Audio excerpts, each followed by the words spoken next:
Assalamualaikum warahmatullahi wabarakatuh. Apa kabar teman-teman? Balik lagi di Kajian Online. Akhirnya kita dapat teman-teman keputusan final pemerintah Indonesia yang menyikapi konflik di Timur Tengah, khususnya perang antara Israel dan juga Iran. Di sini pemerintah kita yang melalui Presiden Joko Widodo telah menyampaikan bahwa Indonesia siap mendeeskalisasi konflik Timur Tengah. Jadi di sini Indonesia siap untuk berkontribusi secara penuh agar perdamaian bisa tercapai di Timur Tengah. Mungkin salah satunya adalah pengiriman pasukan perdamaian seperti yang dilakukan oleh Indonesia di berbagai belahan dunia seperti di Lebanon, di Afrika, dan juga di beberapa tempat-tempat yang lain di mana Indonesia berkontribusi aktif untuk menegakkan perdamaian, ya walaupun harus menggunakan kekuatan militer.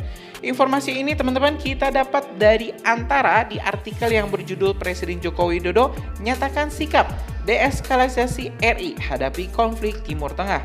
Kita bakal cek dulu teman-teman ini artikelnya. Presiden Joko Widodo Jokowi menyampaikan arahan agar Indonesia bersikap deeskalasi atau menahan diri terhadap situasi ketegangan geopolitik yang sedang melanda sejumlah negara di Timur Tengah. Arahan Presiden itu disampaikan Menteri Koordinator Bidang Perekonomian Airlangga Hartarto dalam sesi konferensi pers usai menghadiri rapat terbatas bersama Presiden Joko Widodo di Kompleks Istana Negara, Jakarta pada Selasa siang. Pertama tentu kita, Bapak Presiden membahas terkait apa yang terjadi di Timur Tengah, terutama yang terkait dengan Iran dan Israel katanya. Ia mengatakan sikap deeskalasi penting bagi hubungan Indonesia dengan sejumlah negara yang terlibat pertikaian perang di Timur Tengah. Ya teman-teman, ini memang sudah sangat tepat. Keputusan Presiden Joko Widodo sudah sangat tepat untuk deeskalasi. Apa itu deeskalasi teman-teman? Deeskalasi ini adalah untuk meredam, untuk menahan jangan sampai konflik yang sudah terjadi ini meluas, membesar, yang malah ini disebut sebagai eskalasi. Kalau misalnya awalnya ini hanya perang antar dua negara, bereskalasi bisa menjadi perang regional, bereskalasi kembali lagi bisa menjadi perang benua, bereskalasi lagi ini bisa menjadi perang dunia.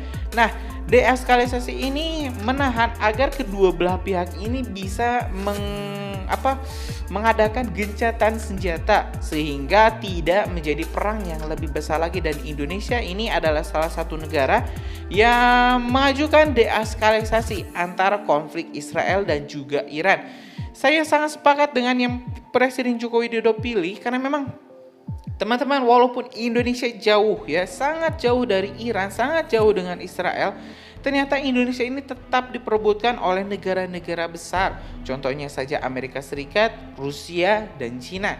Ini kemarin Pak Prabowo datang ke Cina ya, walaupun ini agak keluar sedikit dari konteks tema kita. Ini Pak Prabowo kemarin kan bertemu dengan Xi Jinping, ketemu dengan Menteri Pertahanannya China. Ini Amerika Serikat meresponnya dengan sangat-sangat sinis, bahkan juga agak pedas teman-teman. Ya, ini Amerika benar-benar nggak suka kalau misalnya Indonesia, apalagi ini presiden terpilih ya presiden, calon presiden Indonesia ini deket-deket dengan Cina. Walaupun tidak secara gamblang diutarakan, tapi informasi ini banyak juga di media-media sosial ya yang sudah mengangkatnya bahwa emang Amerika itu agak sinis kepada Prabowo saat bertemu dengan Xi Jinping kemarin. Apalagi kalau misalnya ini Prabowo ketemu dengan Pak Putin ya, Presiden Putin. Wah, itu Amerika pasti makin ngamuk-ngamuk. Jadi memang Indonesia ini selalu diperebutkan, dukungan Indonesia ini selalu diperebutkan karena siapapun yang bisa menguasai Indonesia, yang minimal bisa mendapatkan dukungan Indonesia, bisa dipastikan dia akan menjadi pemenang. Khususnya perang di Asia Tenggara, dan juga akan sangat dibutuhkan dukungan Indonesia untuk bisa memenangkan perang di front Asia. Ya teman-teman, walaupun Indonesia balik lagi ya, politik luar negeri Indonesia ini mengedepankan politik non-blok, tidak memihak salah satu pihak pun, tapi yaitu hanya sebatas perhiasan ya teman-teman. Jadi tetap Indonesia tetap punya afiliasi politik, bisa condong ke A, condong ke B walaupun tidak secara gamblang disebut. Tapi buat sekarang Indonesia memang lebih condongnya itu ke China dan juga ke Rusia.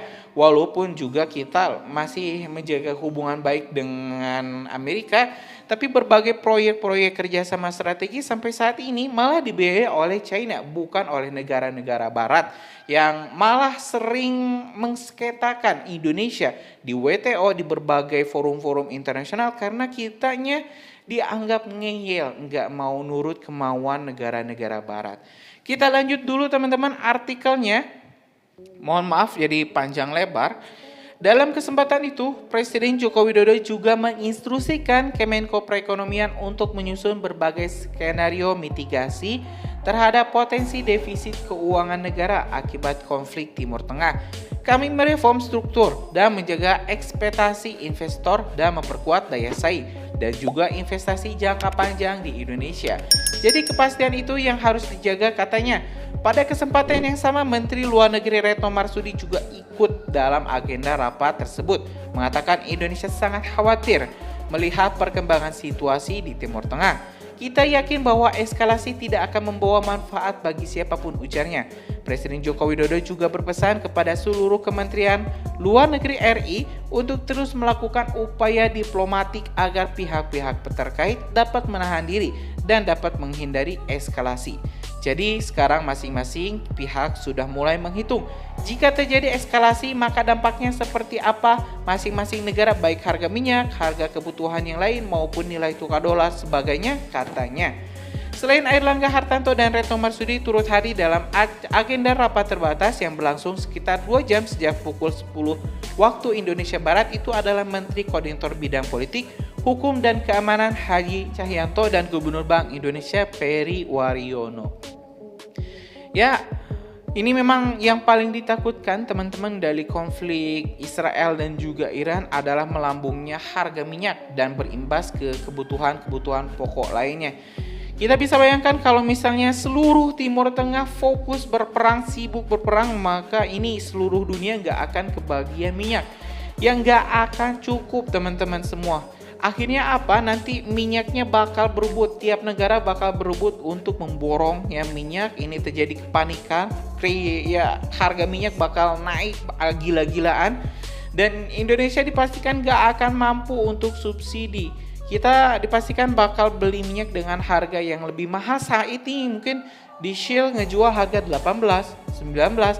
Bisa jadi itu kalau misalnya minyaknya langka, bisa jadi ya teman-teman nggak bisa lagi beli minyak, itu kemungkinan terburuknya dan ekonomi akan stagnan, ekonomi akan berhenti. Indonesia bakal menghadapi krisis yang luar biasa hebat kalau misalnya Timur Tengah stop atau berhenti berproduksi walaupun hanya 1 tahun, 2 tahun, dan ini tentu bakal membuat dunia berada di ambang kehancuran. Ya itu teman-teman, informasi kita hari ini. Terima kasih telah menyaksikan video informasi dari Kajian Online. Kita lanjut di video selanjutnya. Assalamualaikum warahmatullahi wabarakatuh.